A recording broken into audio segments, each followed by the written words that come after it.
Purge. You ever seen the movie The Purge? You ever seen the movie? Y'all ain't never seen the movie Purge? Let me tell you, that is a movie. Let me tell you, what they decided they was going to do, they was just going to kill folk. Sister Rosa, I mean just kill folk. And they got a couple of Purge movies, but the premise is the same. On a certain day, you just kill folk you don't like. You just exterminate them. You just excommunicate them. You just expunge them. You just eradicate them. You totally annihilate them. You destroy them and eviscerate them from the inside out. You wipe them off the face of the earth because their presence is a burden. The premise of the movie. Now, I'm going somewhere because I wonder if we have ever gotten to the place where we looked at sin like David looks at sin and says, I need to purge it. I can take all the EX words and make me a simpler EX word, EXIT, exit. When is the last time you told yourself that the sin in your life that is keeping you from God must make an exit? I don't hear nobody.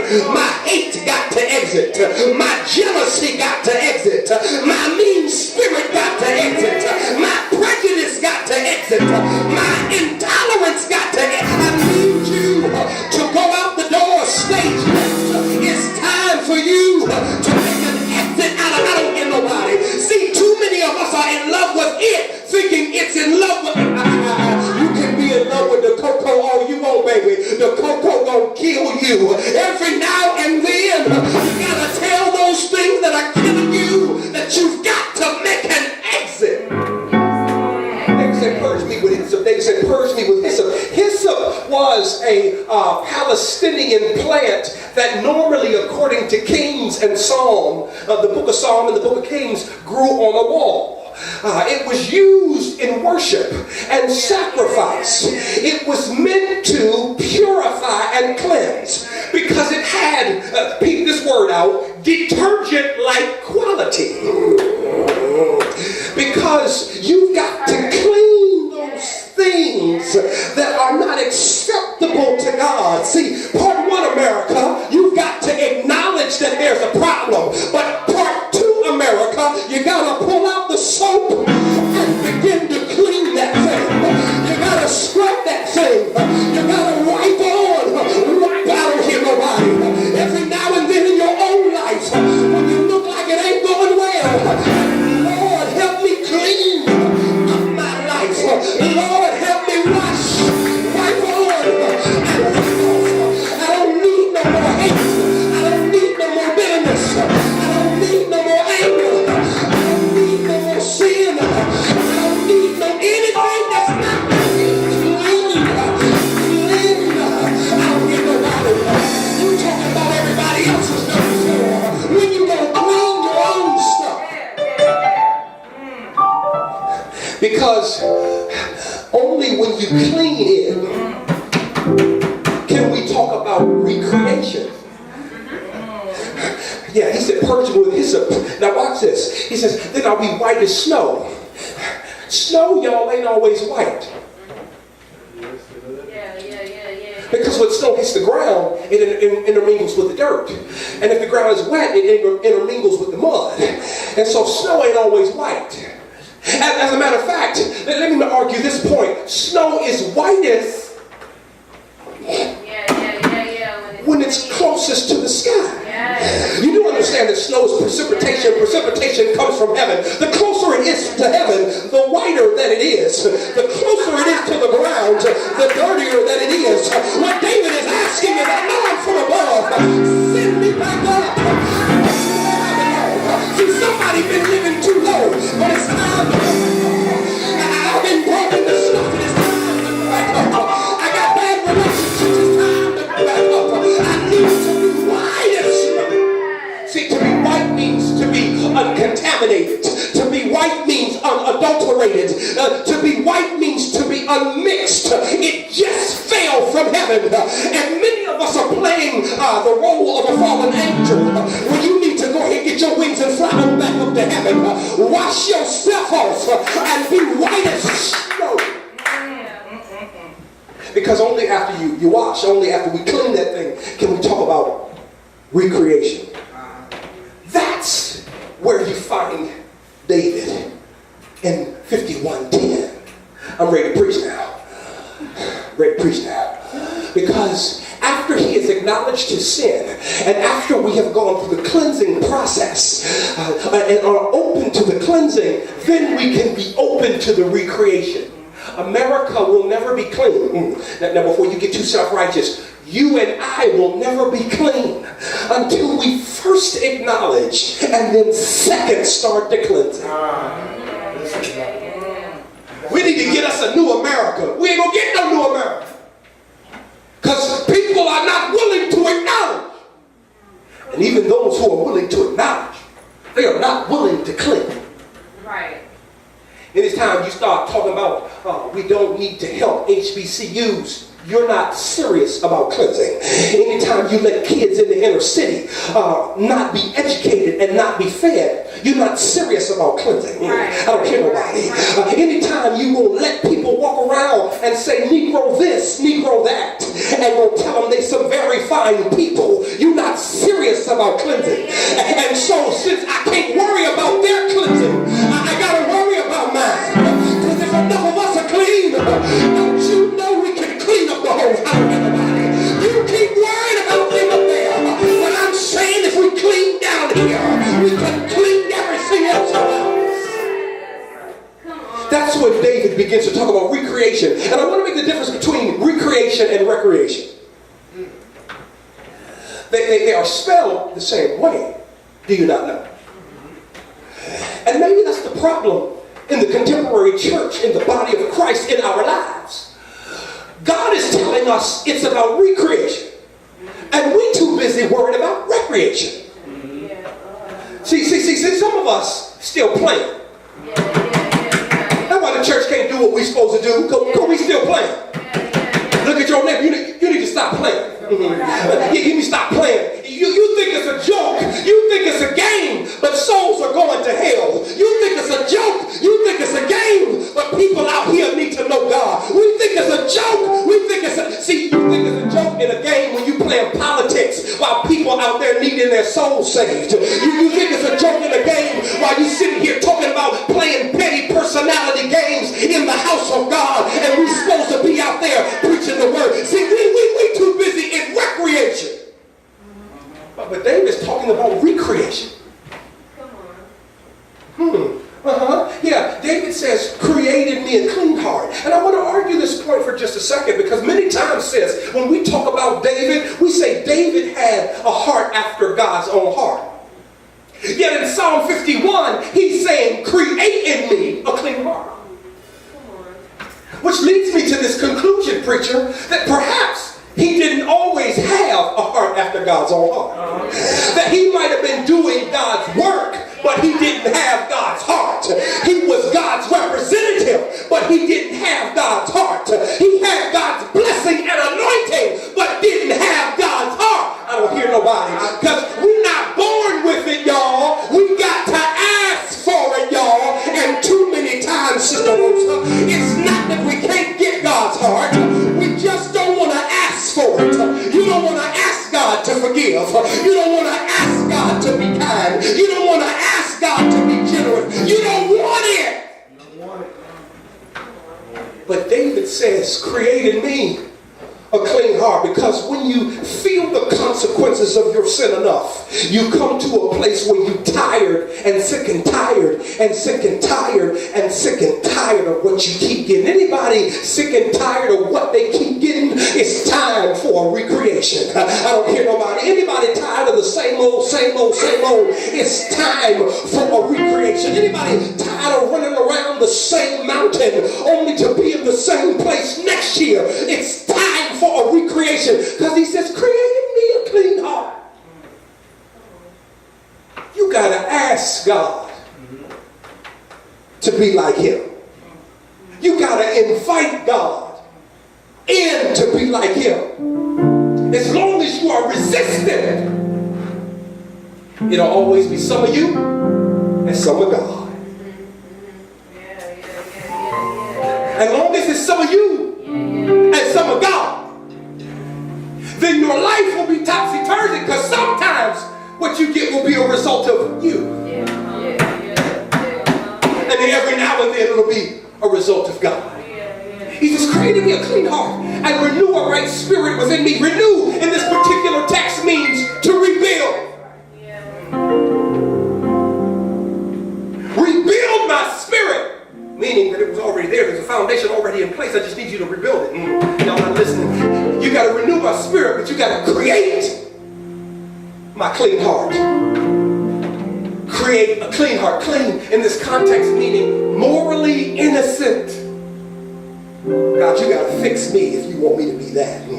I wish I had some honest believers in this place who understand the little bit of good that you see in me ain't got nothing to do with me. It got something to do with the way God has recreated. Is anybody going to praise him this morning? I was like a mess. I was hell on wheels. I was busted and disgusted. But I thank him for the recreation. I thank him for the recreation. I thank him that he fixed me up. I thank him that he turned me around. I thank him that he placed my feet right here. I thank you, God, for the reason somebody is still crying over the old. You want to praise God for the new. God, I thank you for recreation. He says, create in me a clean heart. Because if you don't create a new heart in me, Sister Rosa, then I'll be in a different context with different people at a different time in my life. But I'll do the same thing. That went over somebody's head. I'll be in a different job, but I'll be the same employee. I'll be in a different marriage, but I'll be the same spouse. I'll have a different child, but I'll be the same parent. God, I need you to recreate. Yes. He says, recreate in me a clean heart. I believe that right there, Sister Rosa, was when God gave him a heart after his own heart. You want something different? I'll give you mine. And the church has got to wake up and understand we got to stop doing things the way everybody else does them. We got to stop doing things the way we feel is appropriate. And we got to do them according to the plan and purpose of God. God recreate. I think the church needs to be recreated. Because we're not going to fight them with sticks and wind. We're not going to fight them with articulated arguments filled with vitriol and self-righteousness. We're not going to win them over by telling them how damning they are. The only thing that beats hate is love. It's going over somebody's head this morning. The only thing that beats jealousy is love. They're missing it all over the place. The only thing that beats obstinance and recalcitrance is love. I'm trying to help them right here. The only thing that beats racism is love. The only thing that beats sexism is, I'm trying to help somebody. The only thing that's going to turn this thing around is I'm talking about issues of the heart. Because here it is. This is what we understand. Recreation has to take place so that other things can follow. In this country, in our lives, you can't get certain things until we've first been recreated. So what is it, preacher, that you talk about being recreated once we get this new heart? Well, listen to one of the first things God says. David says after this, he says, do not cast your presence away from me. Number one, when we recreate, we get God's presence. When we recreate it, we get more of God's presence. We know that God can't exist in sin. God refuses to abide in sin. So when we get our heart right, then God can habitate in our lives. Do you want to know why this nation under God is absent of God? No recreation. The Civil War wasn't a recreation, it was just a band-aid. The Civil Rights Movement was not a recreation, it was a band-aid. How dare you say that, preacher? Because you cannot legislate somebody's change of heart. See, everybody just got mad, but that's the truth. Everybody just got and let me tell you, if legislation could change it, then we would have been all right in the 1900s after Reconstruction. But the reason Reconstruction failed in the South is because after you pulled out the army, after you pulled out those who were going to force the change, because the heart not changed, then things went back to the same. And here is a lesson in our lives. You want to get to the place where God does not have to force you to do it, but you do it because it's in your heart. Where are the people that praise not because the boy plays, but you praise because it's in the heart? Where are the people who come not because the people preach, but because it's in your heart? Where are the people who serve God not because they get a pat on the back, because it's in your heart? Where are the people that can open their mouths and give God glory, not because God gave you what you wanted, but because it's in your heart? He says, don't take your presence from me. See, because he knew that because his heart was corrupt, that God had to absent himself from him. You know, I know, when we are what we are, how we are. God don't abandon us, but God doesn't exist in that foolishness. God's presence will come back as a result of the recreation, both in this country and in our lives, both in this country and in our lives. His presence, and understand, the present is his presence.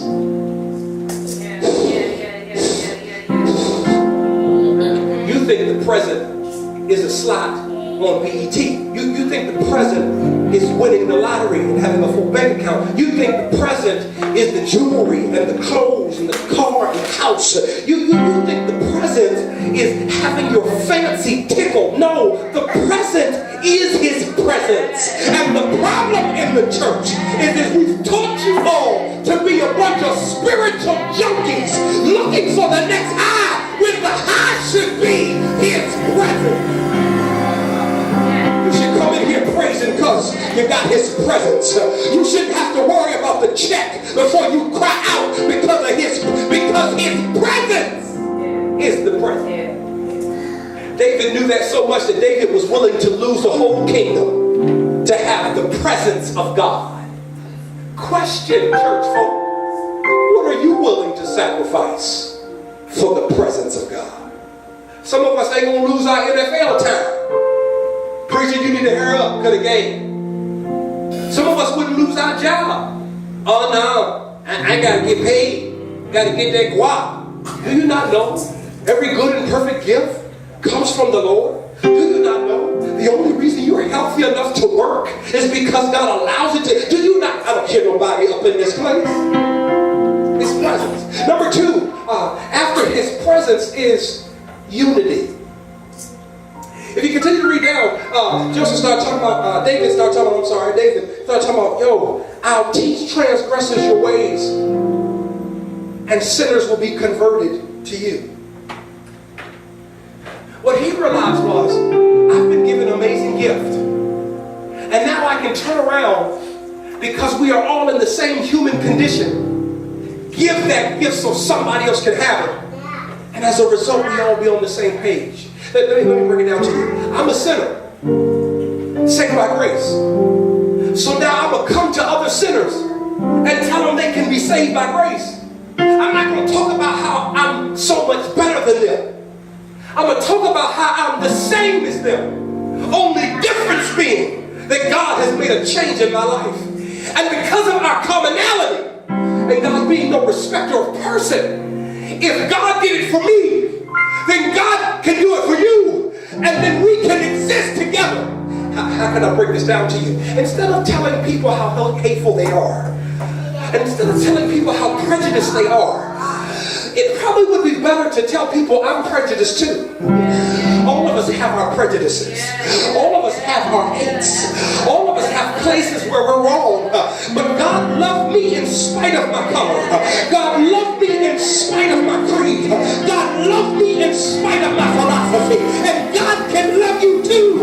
We can love God together, everybody, until we get to the place.